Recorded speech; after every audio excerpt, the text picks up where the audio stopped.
Você já parou para pensar por que tantas pessoas obedecem a Deus por medo, por obrigação ou por aparência, enquanto outras parecem obedecer de um lugar mais profundo, quase invisível, mas poderoso? Antes de Davi ser rei, antes de ser guerreiro, antes de ser reconhecido, existia algo dentro dele que não podia ser visto pelos homens, mas era claramente visto por Deus.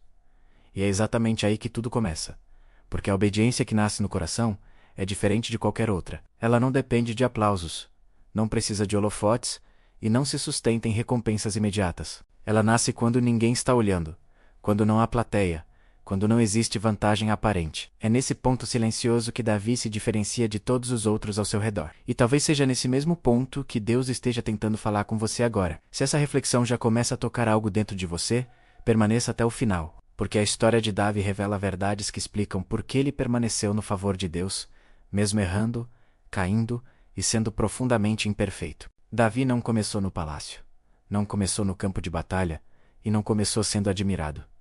Ele começou esquecido. Enquanto o profeta Samuel visitava a casa de Jessé, em busca do próximo rei de Israel, Davi nem sequer foi chamado para a cerimônia. Seus próprios irmãos foram apresentados um a um, fortes, altos, experientes, com aparência de liderança. Aos olhos humanos, todos pareciam escolhas melhores. Mas Deus não estava procurando aparência, currículo ou força exterior. Deus estava olhando para o coração. E quando todos passaram, e nenhum foi escolhido, o silêncio tomou conta da casa, até que alguém lembrou que ainda havia um filho, o mais novo, cuidando das ovelhas. Esse detalhe aparentemente simples revela muito. Davi não estava no campo por castigo.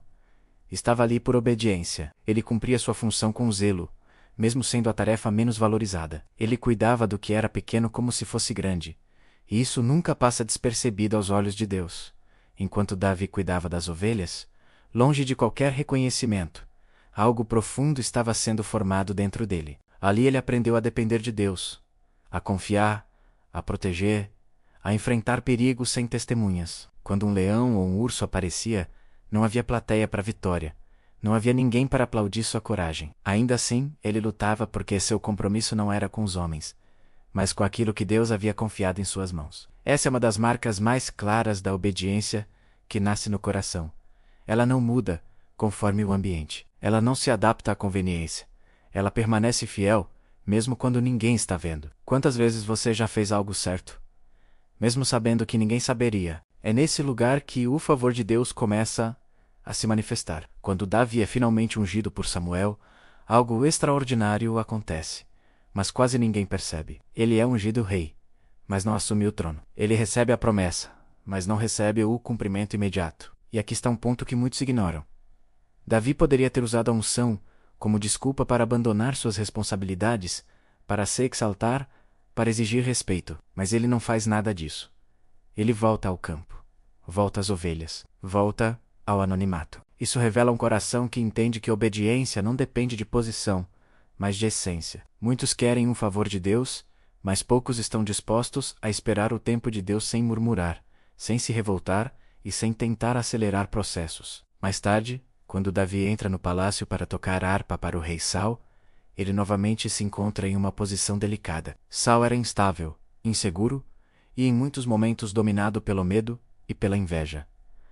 Ainda assim, Davi serve com excelência. Ele não usa a fraqueza de Saul para se promover, não expõe suas falhas, não tenta se colocar acima. Ele respeita a autoridade, mesmo sabendo que havia sido escolhido por Deus para algo maior. Isso é profundamente desconfortável para muitos, porque a obediência do coração exige maturidade espiritual. Exige saber quem você é em Deus sem precisar provar isso para ninguém. Davi sabia que sua identidade não dependia do reconhecimento de Saul, mas da escolha divina. Quando o gigante Golias surge, desafiando Israel e zombando do Deus vivo, algo se move dentro de Davi que os outros não conseguem compreender. Enquanto os soldados experientes tremiam de medo, Davi se incomoda não com o tamanho do gigante, mas com a afronta ao nome de Deus. Ele não pergunta o que ganhará se vencer. Ele pergunta quem é aquele que ousa desafiar o Senhor. Esse detalhe muda tudo. A obediência de Davi não estava ligada à recompensa, mas à honra de Deus. Ele enfrenta Golias, não para se tornar famoso, mas porque seu coração não aceita ver Deus sendo desonrado. E é por isso que a vitória acontece de forma tão marcante. Não é apenas uma vitória física, é uma declaração espiritual. Após a vitória contra Golias, Davi começa a ser exaltado pelo povo. Canções são cantadas, elogios se espalham, e a inveja nasce no coração de Saul. A partir desse momento, Davi passa a viver uma das fases mais injustas de sua vida. Ele é perseguido, caçado, ameaçado de morte, por alguém que ele nunca traiu. E aqui está um dos maiores testes da obediência que nasce no coração. Davi tem oportunidades claras de matar Saul, de encerrar a perseguição, de assumir o trono pela força. Humanamente falando, tudo parecia justificável. Saul estava errado. Davi era inocente e o futuro já havia sido prometido. Ainda assim, Davi recua. Ele se recusa a tocar no ungido do Senhor. Ele escolhe obedecer a Deus mesmo quando isso custa sua segurança, sua estabilidade e sua paz momentânea. Esse tipo de obediência não é comum. Ela não nasce da lógica, nasce da reverência. Davi entende algo que muitos ignoram. Não é possível alcançar promessas divinas usando caminhos que Deus não aprova. Ele prefere esperar, sofrer, se esconder em cavernas, do que manchar seu coração com um atalho que Deus não autorizou. Quantas vezes você já foi tentado a resolver algo do seu jeito, mesmo sabendo que isso contrariava princípios espirituais? A história de Davi nos confronta, porque ela revela que o favor de Deus não é mantido pela perfeição, mas pela fidelidade do coração. Mas Davi não foi perfeito. Ele errou gravemente. Seu pecado com Betsiba é uma das passagens mais conhecidas e dolorosas da sua história. Ele desejou, adulterou, mentiu e tentou encobrir seu erro. Aqui muitos esperariam que o favor de Deus se encerrasse definitivamente. No entanto, algo acontece que diferencia Davi de muitos outros personagens bíblicos. Quando confrontado pelo profeta Natã, Davi não se justifica, não transfere culpa, não endurece o coração. Ele quebra por dentro. Ele reconhece seu pecado. Ele se arrepende de verdade. O Salmo 51 não é apenas uma oração. É um grito de um coração que entende que sem Deus não há vida, não há alegria e não há sentido. O arrependimento de Davi não é superficial. Ele não pede apenas para escapar das consequências. Ele pede para ser restaurado por dentro. Ele entende que o maior perigo não era perder o trono, mas perder a presença de Deus. É aqui que se revela, mais uma vez, a obediência que nasce no coração. Davi falhou em atitudes, mas não abandonou sua dependência de Deus. Ele cai, mas não se afasta.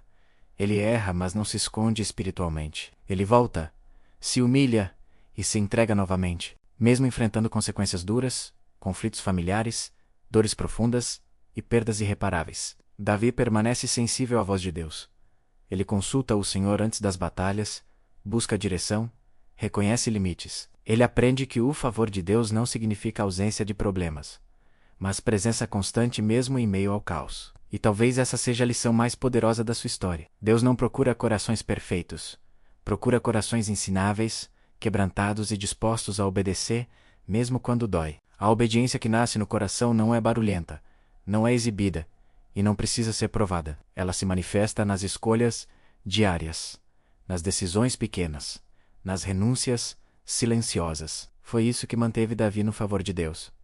Não foi sua habilidade musical, não foi sua coragem militar, não foi seu carisma, foi seu coração alinhado, sensível e disposto a voltar, sempre que errava. E agora eu te pergunto, com toda a sinceridade, como está o seu coração hoje? Você tem obedecido por amor ou apenas por medo? Tem buscado agradar a Deus ou impressionar pessoas? Se essa mensagem falou com você em algum nível, não ignore esse chamado. Comente aqui embaixo o que mais tocou seu coração nessa história. Se você deseja aprender mais sobre personagens bíblicos que erraram, caíram, mas permaneceram no favor de Deus, se inscreva no canal agora e ative as notificações. E se esse conteúdo fez sentido para você, deixe seu like, porque isso ajuda essa mensagem a alcançar outras pessoas que também precisam entender que Deus ainda procura corações dispostos a obedecer de dentro para fora.